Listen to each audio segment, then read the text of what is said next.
What's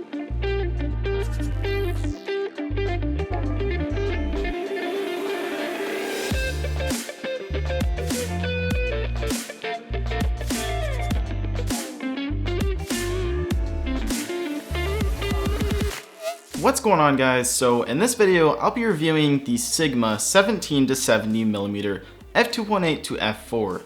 So as you can see, I'm actually using this lens on my camera to record this video, so this gives you a good look of I guess my face and the detail of it. So the first thing that I really like to note about this lens is the build quality. It is built very well. For some reason, when I shook mine, I could feel the internal parts moving, but it really wasn't that big of a deal. Sigma also includes a lens cap and a hood, which is a nice bonus there. Now, before I even bought this lens, I just wanted something with a wide aperture that was really versatile. And as soon as I saw this and I saw the price, I just thought, bam, this is perfect. This is what I want to get. So it's 17 to 70mm, which is pretty wide, and then you can zoom in pretty far. And then it's also f2.8 to f4 as you zoom in. So basically, if I start off at 17mm f2.8, by the time I zoom in at 70mm, it's going to be f4. So it's not a constant aperture, but I won't be shooting zoomed in anyways, so it wasn't a really big downside for me. Before I bought this lens, I was looking at the 18 to 35mm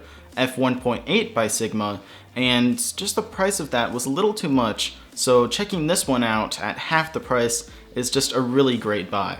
Now, this lens only works on crop sensor cameras, so if you're planning on using this on a full frame camera, you're out of luck. I would recommend using something like a Canon T2i or a Canon 60D like what I'm using to record this video. As you can see, this lens has image stabilization along with an autofocus and manual focus switch, just like every other lens. But the image stabilization is actually really good on this lens, so you're not going to have any trouble shooting a handheld as long as you try to keep the camera steady. Another thing that I really like about this lens is that it is segmented, and it actually has a really cool macro feature. So as you zoom in the lens, the focal length will actually decrease, meaning you can get really close to your subject.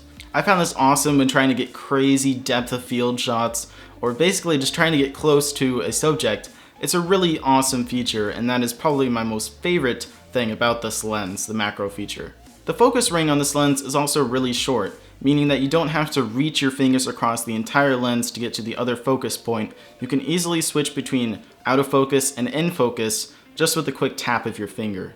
I found this really useful when trying to rack focus on the go, or basically just getting things in focus. It's just a really short process. You just move the ring from here or here. So that's what I really like about this lens on terms of build quality. The macro feature, the zoom ring, really good build quality, as I said. The focus ring, of course, and all of the image stabilization, and just it's just awesome. Now onto the downsides of this lens is, of course, there's no constant aperture, which isn't that big of a deal, but if you want constant aperture, like if you want 70mm at f2.8, you're not gonna get that.